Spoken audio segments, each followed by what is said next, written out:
প্রচণ্ড ঝড় উঠেছে। এরপর হচ্ছে, তাই জানালা বন্ধ করে দিয়েছিলাম, ঝড়েতে প্রচুর ধুলো ঢুকছিল। এবার দেখা যাক, মনে হচ্ছে বৃষ্টির সাউন্ড পেয়েছি। ও শান্তি, জীবনটা শান্তি হয়ে গেছে, পুরো একদম শান্তি। আমার গাছেরাও একটু জীবন পাবে,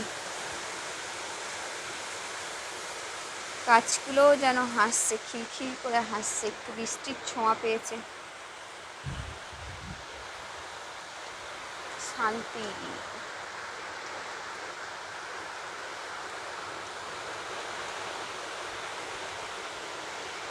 এই শান্তি কোথাও গেলে পাওয়া যাবে না।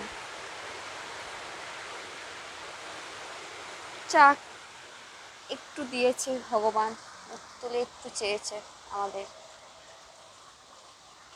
থেমে যাস না, থেমে যাস না, জোরে জোরে হ।